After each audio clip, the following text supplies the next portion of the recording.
Hello and welcome. So today's video is going to be all about Catherine of Valois, the unburied queen. So Catherine of Valois was born on the 27th of October 1401.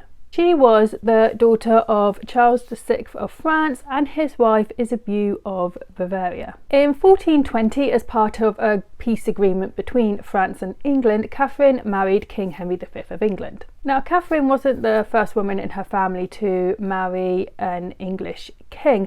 Her elder sister Isabella had actually married King Richard II of England. So Catherine and Henry were married on the 2nd of June 1420. They were married at either the Paris Church of St John or at Troyes Cathedral in Champagne. Catherine then travelled to England with King Henry, where she was crowned Queen of England on the 23rd of February 1401 at Westminster Abbey. She gave birth to their only son Henry on the 6th of December 1421. But sadly, her husband King Henry never got to meet his newborn son, as when little Henry was born, King Henry was away fighting in France, and it was there in France that he died of dysentery on the 31st of August 1422. Catherine's young son became King Henry VI. Catherine's young son became King Henry VI at only around 9 months old. A few months later, he also became King of France after the death of Catherine's father due to the peace agreement between the two countries.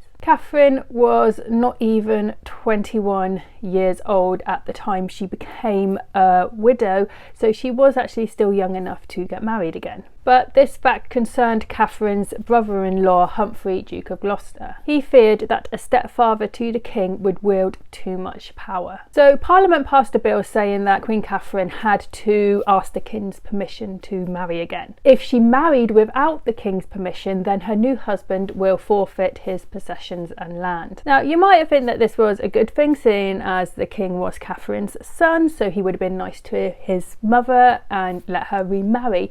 But the catch was that King Henry could not give his permission for Catherine to marry again until he reached his majority. And at the time that this bill was passed, Henry was only 6 years old. Now, Catherine sort of ignored all this and started a sexual relationship with a Welshman called Owen Tudor, who was keeper of her household. She soon fell pregnant, and in May 1432, Owen was granted the rights of an Englishman by Parliament. Now, we don't know when Catherine and Owen got married. In fact, we don't actually know if they got married at all. So there are actually questions about the legitimacy of Catherine and Owen's children, though her son Henry did get on really well with his half-brothers.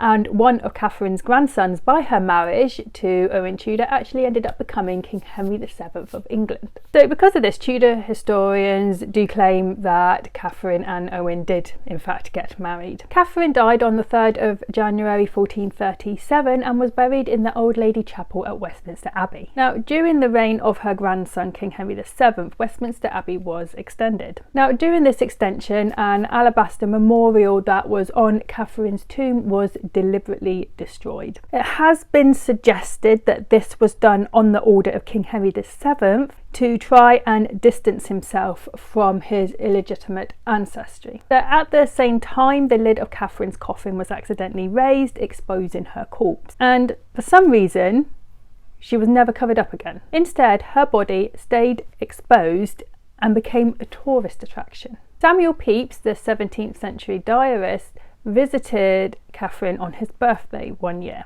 About the visit he wrote, "On Shrove Tuesday 1669 I to the Abbey went, and by favour did see the body of Queen Catherine of Valois, and had the upper part of the body in my hands, and I did kiss her mouth, reflecting upon it I did kiss a queen, and this my birthday, and I 36 years old, and I did kiss a queen." So by this point, Catherine's body had been unburied for roughly 200 odd years. And it wasn't for around another 200 years till Catherine was reinterred properly during the reign of Queen Victoria. So that's the story about Catherine of Valois, the unburied queen. I hope you enjoyed this video. If you did, like and subscribe, and I'll see you next time. Bye.